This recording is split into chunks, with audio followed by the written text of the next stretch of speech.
नमस्कार। आज हम एक ऐसे रहस्य की परतों को खोलने वाले हैं जिसने इंसान के मन को हमेशा से उलझाया है। हम बात करेंगे समय की, एक ऐसी अनदेखी शक्ति जो सब कुछ चलाती है। चलिए इस दिलचस्प सफर में साथ चलते हैं। तो सबसे पहले सबसे बुनियादी सवाल, आखिर ये समय है क्या? क्या ये बस घड़ी की टिक टिक है या इससे कहीं ज्यादा कुछ गहरा है? ये एक ऐसा सवाल है जिसका जवाब सदियों से दार्शनिकों, वैज्ञानिकों और ऋषियों ने अपने अपने तरीके से देने की कोशिश की है। समय को हम ऐसे देख सकते हैं कि ये एक ऐसी शक्ति है जिसे ना हम देख सकते हैं ना ही छू सकते हैं, लेकिन इसके असर से कोई नहीं बच सकता।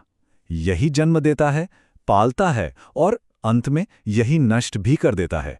हमारे आसपास होने वाला हर बदलाव इसी की वजह से है। अब चलिए इस रहस्य को एक छोटे पैमाने से उठाकर सीधे ब्रह्मांड के लेवल पर देखते हैं।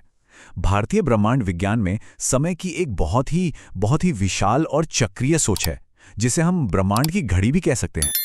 देखिए, भारतीय दर्शन के हिसाब से समय एक सीधी लाइन में नहीं चलता, बल्कि ये एक चक्र में, एक साइकिल में घूमता है, जिसे कहते हैं युग चक्र। इसका सीधा सा मतलब है कि हर अंत एक नई शुरुआत है, बिल्कुल वैसे ही जैसे रात के बाद दिन आता है या पतझड़ के बाद बहार। ये चक्र भी 4 हिस्सों में बटा है, 4 युगों में: सत्ययुग, त्रेता युग, द्वापर युग और कली युग, जिसमें हम अभी जी रहे हैं। इन चारों को मिला दें तो बनता है एक महायुग, जो होता है पूरे 43,20,000 साल का। ये संख्याएं तो हमारी कल्पना से भी परे हैं, है ना? और अगर ये संख्या आपको बड़ी लग रही है तो जरा रुकिए, क्योंकि कहानी यहीं खत्म नहीं होती। ऐसे 1000, जी हाँ 1000 युग चक्र जब पूरे होते हैं, तब जाकर बनता है सृष्टि के रचयिता ब्रह्मा का सिर्फ एक दिन, यानी 4.32 अरब साल, और उतनी ही लंबी उनकी रात भी होती है। अब सोचिए, ये है ब्रह्मांडीय समय का असली स्केल। तो यहाँ पर समय को देखने के दो बिल्कुल अलग-अलग तरीके सामने आते हैं। पश्चिमी सोच कहती है कि समय एक सीधी सड़क की तरह है, एक तरफ बीता हुआ कल है और दूसरी तरफ आने वाला कल। लेकिन भारतीय दर्शन कहता है कि समय एक पहिया है जो घूमता रहता है, जहां दुनिया बनती है और मिटती है, और ये सिलसिला चलता ही रहता है। अच्छा, अब प्राचीन दर्शन से निकलकर जरा आधुनिक विज्ञान की दुनिया में चलते हैं और देखते हैं कि फिजिक्स इस रहस्य के बारे में क्या कहती है, क्योंकि यहां भी समय हमारी आम समझ को पूरी तरह से चुनौती देता है। अल्बर्ट आइंस्टाइन ने समय को लेकर हमारी पूरी सोच ही बदल दी। उन्होंने कहा कि समय कोई अलग चीज नहीं है, ये स्पेस यानी कि अंतरिक्ष के साथ जुड़ा हुआ है, और दोनों मिलकर एक चादर की तरह स्पेस टाइम का ताना बाना बुनते हैं। इसका मतलब ये हुआ कि समय हमेशा एक जैसा नहीं रहता, ये बदल सकता है। इसी चीज को साइंस में टाइम डायलेशन कहते हैं। कल्पना करके देखिए, कोई एक स्पेसशिप में बैठकर लगभग रोशनी की रफ्तार से सफर पर निकलता है।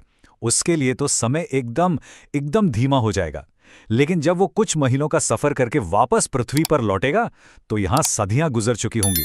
वो सचमुच में भविष्य में पहुंच चुका होगा। और सुनिए, ये कोई साइफाई फिल्म की कहानी नहीं है, ये एक साबित हो चुका वैज्ञानिक सच है। और बात यहीं नहीं रुकती। क्वांटम फिजिक्स तो इससे भी एक कदम आगे जाती है। उसके सिद्धांत इशारा करते हैं कि शायद बीता हुआ कल, आज और आने वाला कल तीनों एक ही समय पर मौजूद हो सकते हैं। ये विचार तो हमारे दिमाग को पूरी तरह से हिला देता है। और सबसे दिलचस्प बात क्या है जानते हैं? आज का मॉडर्न साइंस जिस नतीजे पर पहुंच रहा है, उसे भारत के उपनिषदों ने हजारों साल पहले ही कह दिया था कि समय एक माया है, एक भ्रम की तरह। ये प्राचीन ज्ञान और आज के विज्ञान का एक कमाल का संगम है। ब्रह्मांड और विज्ञान की बड़ी बड़ी बातें करने के बाद अब चलिए समय को वहां खोजते हैं जहां हम सब उसे सबसे सीधे तौर पर महसूस करते हैं, हमारे अपने मन के अंदर। ये तो हम सबने महसूस किया है ना? जब हम खुश होते हैं, दोस्तों के साथ होते हैं, तो वक्त पंख लगाकर उड़ जाता है।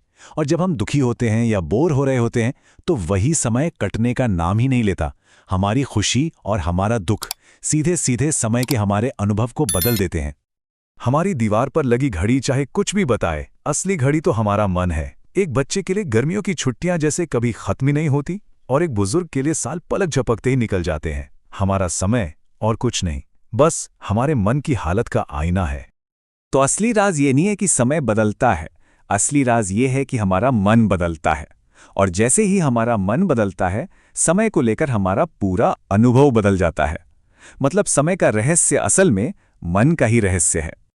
अब हम इस सफर के आखिरी और शायद सबसे गहरे पड़ाव पर आ गए हैं। क्या समय के इस बंधन से, इस जेल से आजाद होना मुमकिन है?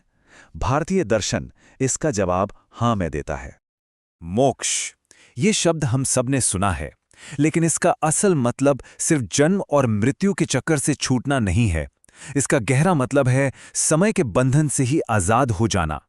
एक ऐसी अवस्था में पहुंच जाना जहां ना बीते हुए कल का कोई बोझ है और ना आने वाले कल की कोई चिंता। और यह आज़ादी कर्म के सिद्धांत से जुड़ी हुई है। हमारे अतीत के कर्मों ने हमारा आज बनाया है, और जो हम आज कर रहे हैं वही हमारा कल बनाएगा। एक तरह से देखें तो कर्म ही वो धागा है जो हमें समय की इस यात्रा में बांध कर रखता है। भगवद गीता में भगवान कृष्ण अपना विराट रूप दिखाते हुए कहते हैं, कालोस्मि लोकक्षय कृत, यानी मैं काल हूं, संसार का संहार करने वाला। यहां समय को खुद ईश्वर का रूप बताया गया है, वो शक्ति जो बनाती भी है और मिटाती भी है।